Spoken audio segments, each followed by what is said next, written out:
Ready to move in premium triplex villas at Bachapalli APR Projects. ఎంచుకున్న రంగంలో ఓటమి ఎరగని వీరుడు, విద్యావేత్తగా అయినా రాజకీయ నేతగా అయినా ఆంధ్ర తెలంగాణ రాష్ట్రాల్లో ఉన్నతంగా అనేక విద్యా సంస్థలు నెలకొల్పిన ధీరుడు, నిత్య పూజలు చేసే దేవీ ఉపాసకుడు, రాజకీయాల్లో 2 సార్లు ఎమ్మెల్యేగా ఎంపీగా పోటీ చేసి గెలిచి రాష్ట్ర మంత్రిగా నాణ్యమైన సేవలు అందించి ఔరా అనిపించుకున్నారు. ఇంతకీ ఎవరా evergreen leader? Let's watch the story.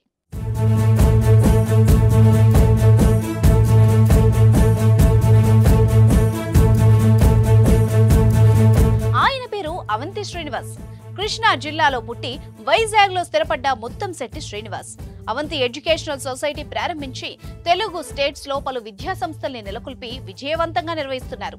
Under graduation, pharma, management, సాంకేతిక విద్యా రంగంలో రాణిస్తూ ప్రసిద్ధి చెందడంతో శ్రీనివాస్ ఇంటి పేరు ముత్తంశెట్టికి బదులు అవంతిగా మారింది. దీంతో ఇప్పుడు అవంతి శ్రీనివాస్ అంటేనే అందరికీ ఆయన సుపరిచితం. తెలుగు రాష్ట్రాల్లో ఆయన నిర్వహిస్తున్న కళాశాలలు దాదాపు అన్ని సొంత భవనాలే. ఆర్థికంగా కూడా అవంతి బలమైన వ్యాపారవేత్తగా పేరు గడించారు.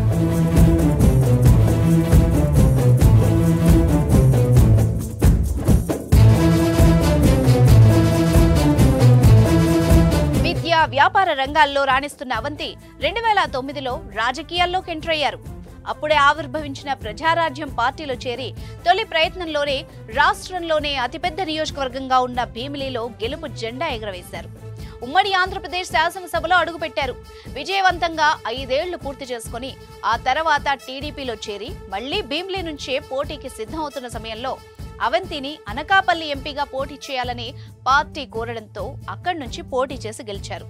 49.51% ఓట్లు పొంది దాదాపు 5,70,000 మంది ఆశీస్సులతో పార్లమెంట్లోకి అడుగుపెట్టారు. 16వ లోక్సభలో అవంతి పార్లమెంట్ రూల్స్ కమిటీ సభ్యుడు, పరిశ్రమలపై స్టాండింగ్ కమిటీ, కన్సల్టేటివ్ కమిటీ, మానవ వనరుల అభివృద్ధి మంత్రిత్వ శాఖ కమిటీల్లో సభ్యుడిగా ఉన్నారు.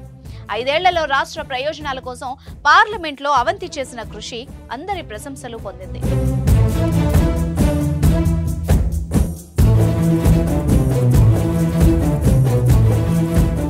సమయానుకూలంగా డేరింగ్ నిర్ణయాలు తీసుకోవడంలో దిట్టగా పేరు పొందారు అవంతి. మళ్లీ 2019లో జగన్ పార్టీ వైసీపీలో చేరి తన మాతృస్థానమైన భీమిలి నుంచి ఎమ్మెల్యేగా పోటీ చేసి గెలిచారు. పోలైన 2,17,000 ఓట్లలో 1,02,000 ఓట్లు అవంతికి దక్కాయి.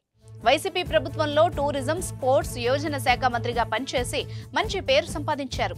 కోవిడ్ క్లిష్ట సమయంలో కూడా అవంతి సేవలు మన్ననలు పొందాయి. వైసీపీ జిల్లా అధ్యక్షుడిగా పనిచేసిన అవంతి ప్రస్తుతం సీనియర్ శాసనసభ్యుడిగా మళ్లీ 2024లోనూ భీమిలి నుంచే బరిలోకి దిగుతున్నారు.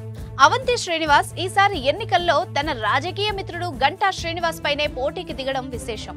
తనకు గంటాకు తేడా విలువలు, విశ్వసనీయత, నిబద్ధత అని బలంగా నమ్మి చెబుతున్న అవంతి శ్రీనివాస్ కు Suman TV all the best చెప్తోంది. ఆయన విజయయాత్ర కొనసాగాలని ఆకాంక్షిస్తోంది. సుమన్ టీవీలో మీ పర్సనల్ అండ్ బిజినెస్ ప్రమోషన్స్ కోసం కింది నెంబర్కి కాంటాక్ట్ చేయండి.